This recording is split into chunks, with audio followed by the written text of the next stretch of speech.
آقا کریم جب ہجرت مدینہ کے لیے رخت سفر باندھتے ہیں، راستے میں عاتقہ بنت خلف بن معبد نامی ایک خاتون کا گھر آیا۔ حضور وہاں رک کر کے ان کو کہا کہ اگر تمہارے پاس ہماری خدمت کے لیے کچھ ہے تو ہمیں پیش کرو۔ بھوک اور پیاس آقا کریم نے محسوس کی، حضور کے جو ساتھی بھی تھے۔ تو اس خاتون نے جس کا نام معبد تھا، اس نے کہا کہ لو کان عندنا شیء ما آوزکم الکرام، ہم دیہاتی لوگ ہیں اور عرب ہیں، ہمارے ہاں مہمان آ جائے تو وہ کثرت نہیں چھوڑتے، لیکن آج اتفاق ایسا ہے کہ ہمارے گھر کچھ ہے نہیں جو آپ کی خدمت کے لیے پیش کریں۔ عرب لوگ مہمان دے کر کے خوش ہوتے ہیں، پھر مہمان بھی اتنے سونے آ گئے، لیکن بدقسمتی یہ ہے کہ اس وقت ہمارے پاس کچھ ہے نہیں جو آپ کو پیش کر سکے۔ ایک جانب ایک بکری بندھی ہوئی تھی، لاغر اور کمزور سی۔ حضور فرمایا اگر تم کہو تو اس کا دودھ دھو لے۔ اس نے کہا اس کی ہڈیوں میں گودا نہیں، کھیری میں دودھ کہاں ہوگا؟ اگر یہ چلنے کے قابل ہوتی تو ریوڑ کے ساتھ نہ جاتی۔ فرمایا اگر تم اجازت دو۔ اس نے کہا مجھے کیا اعتراض ہو سکتا ہے؟ تو حضرت سیدنا صدیق اکبر نے آگے بڑھ کے بکری کو کھولا اور حضور کے سامنے کھڑا کیا۔ آقا نے دست شفا، دست رحمت اور دست برکت اس بکری کی پشت پہ رکھا۔ جو ہی حضور کا ہاتھ آیا تو اس نے جھجری لی، ٹانگیں چوڑی کر دی، اس کی کھیری میں دودھ اترایا۔ حضور علیہ السلام نے فرمایا کہ کوئی برتن لا۔ اس نے گھر کا برتن پیش کیا۔ حضور نے دودھ دھوا تو جھاگ اٹھنے لگی، حتیٰ کہ گھر کے سارے برتن دودھ سے بھر گئے۔ معبد کے گھر کی تھالیاں بھی دودھ سے بھر گئی۔ حضور نے بھی پیا، حضور کے ساتھیوں نے بھی پیا۔ معبد اور گھر میں اس کا ایک بچہ تھا، اس کے پاس، اس نے بھی دودھ پیا۔ حضور علیہ السلام نے دعائے برکت دی اور چلے گئے۔ معبد کو حضور کا پتہ پوچھنا یاد نہ رہا، بس حضور کے حسن اور جمال میں کھو گئی، اور پوچھنا یاد نہ رہا کون ہو، کدھر سے آئے ہو، نام کیا ہے۔ شام کو جب معبد بکریوں کا ریوڑ لے کر کے واپس پلٹا، اس نے کچی کلی پہ نور برستے دیکھا، انوار اترتے دیکھے۔ معبد کا شوہر معبد کہتا ہے کہ کیا ماجرا ہے، آج ہمارے گھر میں یہ جو رونق ہے اور یہ جو تازگی ہے اور یہ انوار اتر رہے ہیں، کیا ماجرا ہے؟ تو معبد کو حضور کا نام تو پوچھنا یاد نہیں رہا، اس نے اپنے طور پہ حضور کا نام رکھ لیا۔ اس نے کہا آج ہمارے گھر میں مبارک آیا تھا، آج ہمارے گھر میں مبارک آیا تھا۔ معبد پوچھتا ہے کہ مبارک کیسا تھا جو سارے گھر کو روشن کر گیا؟ وہ کیسا تھا؟ تو معبد تاصف رسول اللہ صلی اللہ علیہ وسلم، معبد حضور کا حلیہ بیان کرتی کہتی ہے فقالت رأیت رجلا ظاہر البزاق، میں نے ایک ایسا شخص دیکھا ہے کہ جس کا رنگ نکھرا ہوا تھا، جس کا چہرہ چمک رہا تھا۔ اللہ اکبر۔ حدیث بہت طویل ہے۔ قسیم وسیم وفی عینیہ تاج وفی اشفارہ بطف وفی صوتہ سہل احول اکحل ازج اکرم وفی عنقہ سطع وفی لحیتہ قصاصہ۔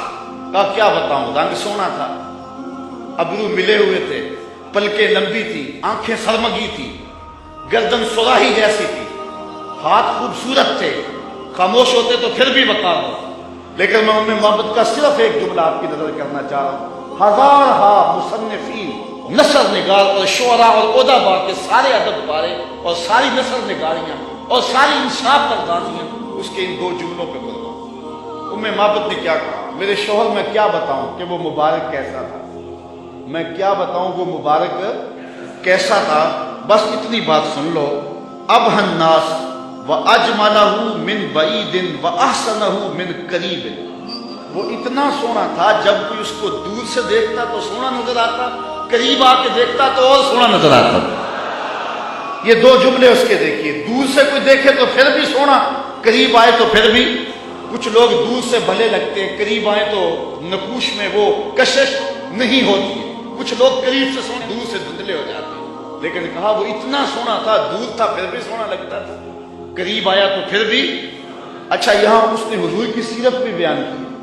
کچھ لوگ دور سے اچھے لگتے ہیں، قریب آ کے اچھے، دور سے اچھے لیکن رشتہ داری کر کے دیکھو تو اچھے نہیں ہیں، کاروبار کر کے دیکھو تو اچھے نہیں ہیں، دوستی لگا کے دیکھو تو اچھے نہیں ہیں، سفر کر کے دیکھو تو اچھے نہیں ہیں۔ وہ کیا کسی نے کہا اس کے لہجے میں یوں تو برف تھی، لیکن جو چھو کے دیکھا تو ہاتھ جل گئے۔ کچھ لوگ دور سے سہانے سہانے قریب آئیں تو کان پھٹے ڈھول کی طرح، لیکن اس نے حضور کی صورت بھی بیان کی اور جملوں میں حضور کی سیرت بھی بیان کی. کہا وہ اتنا سونا تھا، دور تھا تو پھر بھی سونا لگتا تھا، قریب آ گیا تو پھر بھی سونا لگتا تھا. دور تھا تو نظریں جھکی ہوئی تھی، قریب آیا تو حیا کے پہرے تھے. عجیب حسن تھا، عجیب رنگ تھا. حضور دور سے بھی سونے اور قریب سے بھی. جنہوں نے قریب سے دیکھا نا انہوں نے کہا کل قمر لیلۃ البدر لم ارا قبلہ ولا بعدہ مثلہ. کیا پوچھتے ہو 14ویں رات کا چمکتا ہوا چاند تھے حضور. حضور جیسا نہ پہلے دیکھا نہ بعد میں دیکھا. یہ کس نے کہا؟ حضرت ابو ہریرہ نے. جس نے پاس کھڑے ہو کر کے دیکھا، جس نے قریب سے دیکھا اس نے کہا کل قمر لیلۃ البدر. اور جس نے 13 صدیوں کے فاصلے پہ کھڑے ہو کے دیکھا اس نے کہا مکھ چند بدر شاشن، متھے چمک دی لاٹ، کالی زلف تے اکھ مستانی ہے، مخمور اکھی ہند مد بری. جس نے قریب کھڑے ہو کے دیکھا اس نے کہا کہ چاند چڑھا ہوا تھا اور حضور لال دھاری دار یمنی چادر اوڑھ کے آرام کر رہے. یہ حضرت جابر بن سمرہ کہتے ہیں کبھی اسے دیکھوں کبھی انہیں دیکھوں، فائزہ ہوا اندی احسن من القمر. پھر میں نے فیصلہ کیا نہیں حضور سونے ہیں. جس نے قریب سے دیکھا اس نے کہا کہ چاند سے حضور سونے ہیں. اور جو 13 صدیوں کے فاصلے پہ کھڑے ہو کے بریلی سے دیکھتا رہا اس نے کہا خورشید تھا کس زور پر، کیا بھر کے چمکا تھا قمر، بے پردہ جب وہ رخ ہوا یہ بھی نہیں وہ بھی نہیں. جس نے قریب سے دیکھا اس نے کہا کان رسول اللہ صلی اللہ علیہ وسلم افلج الثنیتین اذا تکلم رویا کالنور یخرج من بین ثنایاہ. کہ حضور کے سامنے والے دانتوں میں ہلکا سا سوراخ تھا اور حضور جب بولتے تھے نور کی کرنیں چھن چھن کے نکلتی تھی. یہ حضرت عبداللہ ابن عباس نے کہا جو پاس کھڑے تھے اور جو 14 صدیوں کے فاصلے پہ کھڑا تھا اس نے کہا تو اجے میرا یار نہیں ڈٹھا جنوں ویکھ کے چند شرم آوے، ادھی راتی دن چڑھ جاوے جیو رخ تو نقاب اٹھاوے. کہ جے وہ نکلے سیر کرن نو سارا گلشن سیس تواوے اتے دھرتی لف لف جاوے. جے ہاتھ پھلاں وچ رکھدا ہاتھ پھلاں تو ود جاوے. نین نشیلے مست رسیلے وچ سونا کجل سہاوے. اکھ اگڑے تے انج پیا جاپے جویں میں خانہ کھل جاوے. تے جے او کھولے پیچ زلف دے اتے راہی راہ کھل جاوے. توبہ توبہ حسن سجن دا چال نہ چلی جاوے. بجلی ڈردی لشک نہ مارے متا بے ادبی ہو جاوے. علم خدا نے اینا دتا عقلاں وچ نہ آوے، عقل خدا نے اینی دتی علماں وچ نہ آئے. کیے جاز نظر وچ او دی جو آوے وک جاوے. خلق او دے نے مو لئی دنیا کوئی ورلا ہی جان بچاوے. آزم ایڈا سونا ماہی سن کدرے نظر نہ آوے. جنہوں نے قریب سے دیکھا انہوں نے بھی کہا سونا اور جنہوں نے دور سے دیکھا انہوں نے بھی کہا سونا. تو کہا کوئی قریب سے دیکھے پھر بھی واری جائے، دور سے دیکھے پھر بھی واری جائے. تو اجے میرا یار نہیں ڈٹھا جنہوں ویکھ کے چند شرم آوے. کہا کیا بتاؤں کہ وہ قریب سے بھی سونا اور دور سے بھی سونا. اچھا اس نے حضور کا حلیہ بیان کیا. ام معبد میرے بچے تیرے پہ قربان، ام معبد میری نسلیں فدا تیرے ایک ایک جملے پہ حضور کا حلیہ بیان کیا اور حد کر دی ام معبد نے. دعا کرو اللہ نے حضور کی زیارت نصیب فرمائے. یا اللہ واسطہ ڈالتے ہیں ام معبد کا ہمیں حضور کی زیارت دے دے. یہ آنکھیں اس قابل تو نہیں ہیں لیکن مالک تو کرم کر، ہم تیرے محبوب کا نام لے رہے ہیں. ام معبد کا صدقہ حضور کی زیارت دے دے. اچھا ام معبد نے حضور کا حلیہ بیان کیا، مبارک کا حلیہ بیان کیا. ام معبد حلیہ بیان کر کے فارغ ہوئی تو بچہ بولا امی وہ بکری والی بات سنائی نہیں، جو بکری کی پشت پہ ہاتھ پھیرا تھا مبارک نے وہ تو بات نہیں سنائی. اللہ اکبر. اب ابو معبد کہتا تم نے زیادتی کیا میرے سے، جب مبارک آیا تو مجھے بلایا کیوں نہیں؟ اس کو میں بھی دیکھنا چاہتا تھا. اب میں بکریاں دودھ لے کر نہیں جاؤں گا، قریب قریب رہا کروں گا. کبھی مبارک آئے نا تو مجھے بلا لینا. اب وہ سارے گھر کے افراد مبارک کا انتظار کر. ابو معبد کے جذبات یہ تھے ایک بار ہی دیکھ لوں، لیکن ام معبد کہتی تھی کاش کے روز بھی گزرے، مبارک کا روزانہ گزر ہو یہاں سے. ایک دن ام معبد سودا سلف لینے کے لیے قریبی بستی میں گئی، نہ ملا تو آگے بڑھ گئی.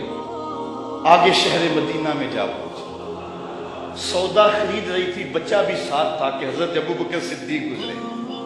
تو بچے نے جب دیکھا نا تو تڑپنے لگا اور اس کے لفظوں میں وہ بے ساختگی اور اس کی تڑپ ظاہر ہو رہی ہے.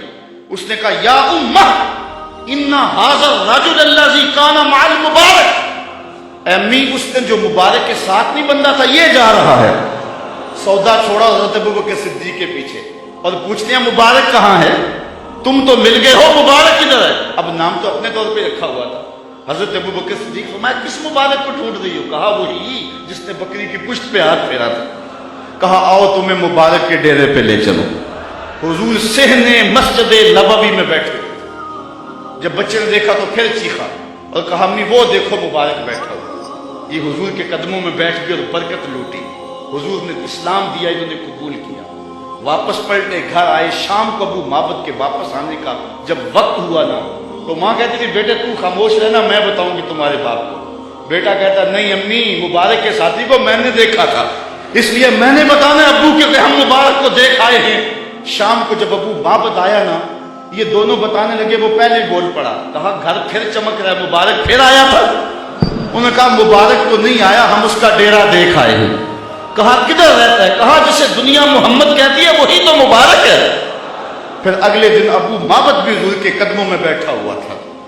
وہ بکری ام معبد کے پاس عام و رمادہ تک زندہ رہی۔ اہل سیر لکھتے ہیں کہ حضرت عمر کے دور میں ایک سال آیا تھا جب قحط پڑا تھا اور درخت بھی سوکھ گئے تھے، جانوروں کی چھاتیاں بھی خشک ہو گئی تھی، کنووں کے پانی بھی نیچے چلے گئے تھے، حوض بھی خشک ہو گئے تھے، کہیں سے پانی کا کوئی قطرہ نہیں ملتا تھا، لیکن ام معبد کے ڈیرے سے بکری کا دودھ مل جاتا تھا، کیونکہ حضور علیہ السلام نے اس بکری پر اپنا دست شفا پھیرا تھا، اپنا دست برکت پھیرا تھا۔ یہ حضور علیہ السلام کے ہاتھ کی اور حضور علیہ السلام کے دست نور کی برکت ہے۔ یہ ہاتھ تو اٹھ جائے تو چاند کے ٹکڑے ہوتے ہیں، یہ ہاتھ اٹھ جائے تو سورج پلٹ کسر کے وقت پہ آتا ہے۔ اللہ اکبر، یہ جدھر ہاتھ ہو جاتے ہیں ادھر ہی کائنات کا نظام ہوتا ہے۔ اللہ تعالی ہمیں حضور کی محبت نصیب فرمائے۔